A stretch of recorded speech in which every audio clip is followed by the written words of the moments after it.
I'm here. ನಿಮ್ಮ ಚಾನಲ್ಗೆ ಸ್ವಾಗತ.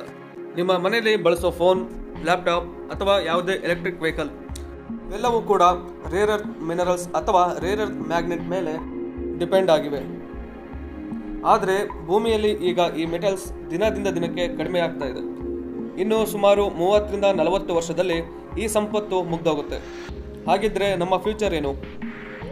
ಇದಕ್ಕೆ ಫ್ಯೂಚರಿಸ್ಟಿಕ್ ಸೊಲ್ಯೂಷನ್ ಒಂದಿದೆ. ಅದೇನೆಂದರೆ ಸ್ಪೇಸ್ ಮೈನಿಂಗ್. ಹೌದು, ಚಂದ್ರ, ಮಂಗಳ ಮತ್ತು ಇತರೆ ಆಸ್ಟ್ರಾಯ್ಡ್ಸ್ಗಳಲ್ಲಿ ಬಂಗಾರ, ಪ್ಲಾಟಿನಮ್, ಹೀಲಿಯಂ ಹಾಗೆ ಅನೇಕ ಸಂಪತ್ತು ಅಡಗಿದೆ. ಪ್ರಶ್ನೆ ಏನಂದರೆ, ಇಂಡಿಯಾ ಈ ಸ್ಪೇಸ್ ರೇಸಲ್ಲಿ ಮುಂದೆ ಬರ್ಬೋದಾ? ಹಾಗಿದ್ರೆ ಅದರ ಕಂಪ್ಲೀಟ್ ಡೀಟೇಲ್ ನೋಡಿ. ಮೊದಲು ಈ ಸ್ಪೇಸ್ ಮೈನಿಂಗ್ ಅಂದರೆ ಏನಂತ ತಿಳ್ಕೋಬೇಕು. ಸ್ಪೇಸ್ ಮೈನಿಂಗ್ ಅಂದರೆ ಸ್ಪೇಸ್ ಆಬ್ಜೆಕ್ಟ್ಸ್ ಅಂದರೆ ಚಂದ್ರ, ಮಂಗಳ ಅಥವಾ ಇತರೆ ಆಕಾಶಕಾಯಗಳಿಂದ ವ್ಯಾಲ್ಯೂಯೇಬಲ್ ಮಿನರಲ್ಸ್ ಅಥವಾ ಗ್ಯಾಸಸ್ನ ಮೆಟಲ್ಸ್ನ ಪಡೆಯುವುದಾಗಿರುತ್ತೆ. ಇದು ಕೇವಲ ವಿಜ್ಞಾನಿಗಳ ಕನಸು ಮಾತ್ರ ಅಲ್ಲ, ನಿಜವಾಗಿಯೂ ನಡೆಯುತ್ತಿರುವ ರಿಸರ್ಚ್. ಸ್ಪೇಸ್ ಮೈನಿಂಗ್ ಮೂಲಕ ದೊರೆಯುವ ಪ್ರಮುಖ ರಿಸೋರ್ಸ್ ಏನಂದರೆ ಹೀಲಿಯಂ-3 ಸಿಗುತ್ತೆ. ಈ ಹೀಲಿಯಂ-3 ಇಂದ ಭೂಮಿಗೆ ಕ್ಲಿಯರ್ ನ್ಯೂಕ್ಲಿಯರ್ ಎನರ್ಜಿ ಸಿಗುತ್ತೆ. ಹಾಗೆ ಇದರಿಂದ ಯಾವುದೇ ಪೊಲ್ಯೂಷನ್ ಇರಲ್ಲ. ನಮಗೆ ವಿದ್ಯುತ್ ಕೂಡ ಇದರಿಂದನೇ ಸಿಗೋದು. ಹಾಗೆ gold, platinum, rare earth metals ಇವೆಲ್ಲ ಎಲೆಕ್ಟ್ರಾನಿಕ್ಸ್ ಮತ್ತು ಸ್ಯಾಟಲೈಟ್ಸ್ ಹಾಗೆ AI ಸಿಸ್ಟಮ್ಸಲ್ಲಿ ಮತ್ತು ನಮ್ಮ ದೇಶದ ಡಿಫೆನ್ಸ್ನ ವೆಪನ್ಸಲ್ಲೂ ಕೂಡ ಬಳಕೆಯಾಗುತ್ತೆ. ಇವು ತುಂಬ ಇಂಪಾರ್ಟೆಂಟ್.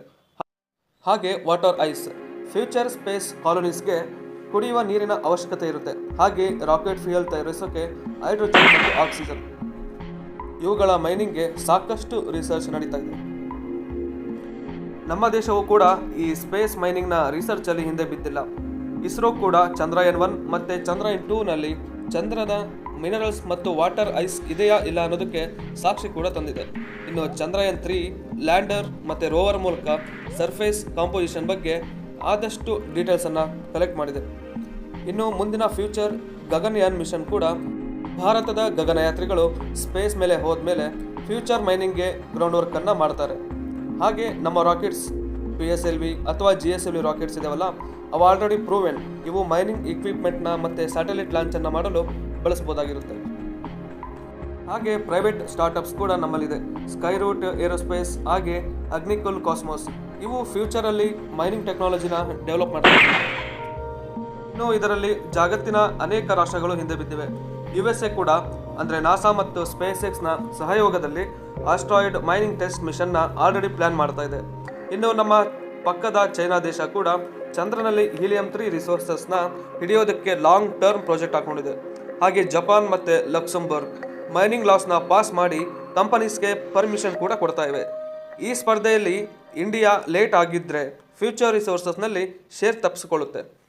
ಹಾಗಾಗಿ ಈಗಲೇ ಕೆಲವು ಸ್ಟೆಪ್ಸನ್ನು ತೆಗೆದುಕೊಂಡು ಇಂಡಿಯಾ ಫ್ಯೂಚರ್ ಸ್ಪೇಸ್ ಎಕಾನಮಿಯಲ್ಲಿ ಲೀಡರ್ ಆಗಬೇಕು. ಇದು ಯಾಕೆ ಇಷ್ಟು ಇಂಪಾರ್ಟೆಂಟ್? ಇದರಿಂದ ಆಗೋ ಲಾಭ ಆದರೂ ಏನು? ಬನ್ನಿ ಒಂದೊಂದೇ ಹೇಳ್ತೀನಿ. ಇದರಿಂದ ಅನ್ಲಿಮಿಟೆಡ್ ಕ್ಲೀನ್ ಎನರ್ಜಿ ಸಿಗುತ್ತೆ. ಅಂದರೆ ಹೀಲಿಯಂ-3ನಿಂದ ನ್ಯೂಕ್ಲಿಯರ್ ಫ್ಯೂಷನ್ ಪವರ್ ಹಾಗೆ ಪೊಲ್ಯೂಷನ್ ಇಲ್ಲದ ಎಲೆಕ್ಟ್ರಿಸಿಟಿ ನಮ್ಮಲ್ಲಿ ಉತ್ಪಾದನೆ ಮಾಡಬಹುದು.